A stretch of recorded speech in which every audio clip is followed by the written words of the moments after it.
ପ୍ରକୃତରେ ଆମମାନେ ଅଂଶୀ ହେଇଅଛୁ କି ଆମେମାନେ କ'ଣ ପ୍ରକୃତରେ ଖ୍ରୀଷ୍ଟଙ୍କ ସହିତ ମିଳିତ ଅଛୁ କି ତାହା ଆଜି ଆମେ ନିଜ ନିଜକୁ ପଚାରିବାର ଆବଶ୍ୟକତା ଅଛି।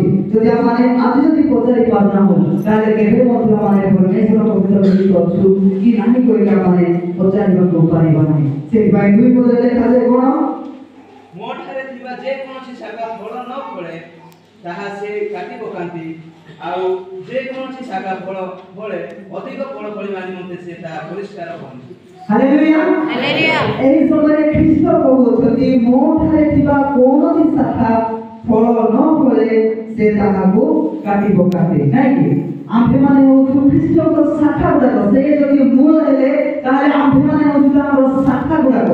ଯଦି ଆମ୍ଭେମାନେ ଉତ୍ତମ ଫଳ ନ ଫଳିଲେ ସେ କ'ଣ କରିବେ? କାଟି ପକେଇବେ।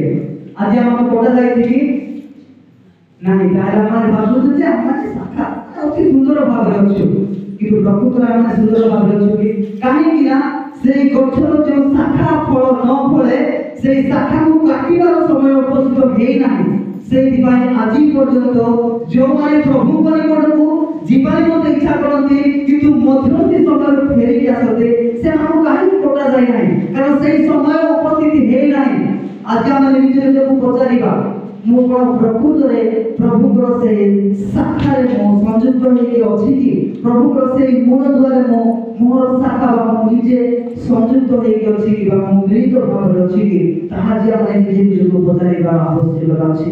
ଯଦି ଆମେ ମିଳିତ ଭାବରେ ନାହୁଁ ତାହେଲେ ଯୀଶୁ ଖ୍ରୀଷ୍ଟ ଯେଉଁ ବାକ୍ୟ କହୁଛନ୍ତି ଯୀଶୁ ଖ୍ରୀଷ୍ଟ ଯେଉଁ କଥା କହୁଛନ୍ତି ଯେଉଁଟାକି ଆମମାନଙ୍କୁ ଧର୍ମଶାସ୍ତ୍ର ବାଇବଲ ଆମମାନଙ୍କୁ କହୁଅଛି ଯେଉଁ ଶାଖା ସେହି ମୂଳ ଦ୍ୱାରା ସଂଯୁକ୍ତ ହେଇକି ନ ରୁହେ ତାହେଲେ ସେହି ଶାଖାକୁ କାଟି ପକାଇ କାଟିବା ନିମନ୍ତେ କୁହାଯାଉଛି। ତଦ୍ରୂପ ଆମମାନଙ୍କୁ ମଧ୍ୟ କଟାଇ ଦିଆଯିବ। ଯଦି ଆମେ ପ୍ରକୃତରେ ଖ୍ରୀଷ୍ଟଙ୍କ ସହିତ ମିଳିତ ଭାବରେ ନାହୁଁ ତାହେଲେ ଯେଉଁଟାକି ମିଳିତ ହେବା ଦ୍ୱାରା ଆମେ ପରିଣାମ ପାଇବାର ଆବଶ୍ୟକତା ଅଛି ବା ପରିଣାମ ପାଇବାର ଅଛି ତାହା ମଧ୍ୟ ଆମେ କୌଣସି ପ୍ରକାରେ ପାଇବା ନାହିଁ।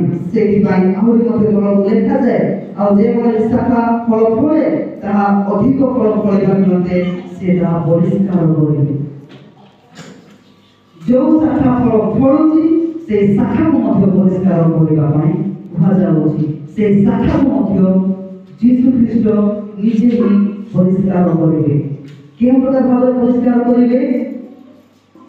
ମାନେ ଗୋଟିଏ ଶାଖା ବେଳେ ଫଳ ଫଳେ କିନ୍ତୁ ସେଥି ମଧ୍ୟରେ ନେଇ ଆଉ ଗୋଟିଏ ଖରାପ ପରିସ୍ଥିତି ମଧ୍ୟ ସେ ଶୁଖିଯାଏ ନହେଲେ ତ ଫୁଲ ହେଇକି ମଧ୍ୟ ସେମିତି ହିଁ ରହିଥାଏ। ସେଇ ସମସ୍ତ ଶାଖାକୁ ଫଳୁଥିବା ଶାଖାକୁ ମଧ୍ୟ ସେ ପରିଷ୍କାର କରନ୍ତି। କିନ୍ତୁ ଆମେମାନେ କ'ଣ କରୁଛୁ? ବେଳେବେଳେ ଆମେ କ'ଣ ଭାବୁଛୁ ଆମେ ତ ପ୍ରଭୁଙ୍କ ନିକଟକୁ ଯାଉଛୁ ପ୍ରତି ରବିବାର ଦିନ ଆମେ ପ୍ରଭୁଙ୍କର ପ୍ରାର୍ଥନା କରୁଅଛୁ ଉପାସନା କରୁଅଛୁ ତାହେଲେ ଆମେ କେଉଁ ପ୍ରକାର ଭାବରେ ଫଳ ଫଳୁନାହୁଁ? ଆମେମାନେ ତ ଉତ୍ତମ ଭାବରେ ଫଳ ଫଳୁଅଛୁ କିନ୍ତୁ ଆଉ କର୍ମକର୍ତ୍ତାଙ୍କ ମାଧ୍ୟମରେ ଈଶ୍ୱରଙ୍କର ବାକ୍ୟ ଆମମାନଙ୍କୁ କାହିଁକି ଏ ପ୍ରକାର ଭାବରେ କହୁଅଛି? ଆମେ ଭାବୁଛୁ ମୁଁ ତ ଉତ୍ତମ ଫଳ ଫଳୁଅଛି ତାହେଲେ ମୋର ପରିଷ୍କାର ହେବାର ଆବଶ୍ୟକତା ମଧ୍ୟ କ'ଣ ଅଛି? ମୁଁ କାହିଁକି ପରିଷ୍କାର ହେବି? ମୁଁ ତ ଉତ୍ତମ ଫଳ ଫଳୁଅଛି ପ୍ରଭୁଙ୍କ ନିମନ୍ତେ ଗୀତ ଗାଉଅଛି ବାକ୍ୟ ପଢ଼ୁଅଛି ପ୍ରାର୍ଥନା କରୁଅଛି ସମୟ ଦେଉଅଛି ଏଥିରୁ ମୋତେ ଅଧିକ କ'ଣ କରିବାର ଆବଶ୍ୟକତା ଅଛି? ବା ମୋର କ'ଣ ଅଭାବ ମାନେ କ'ଣ ଭୁଲ ହେଉଛି ଯେ ମୋତେ କୁହାଯାଉଛି ପରିଷ୍କାର ହେବାର ଆବଶ୍ୟକତା ଅଛି? କ'ଣ ଶିଖାଇପାରେ ତାହା ଆମମାନଙ୍କୁ ପଚାରିବାର ଅଛି ନିଜକୁ ପଚାରିବାର ଅଛି।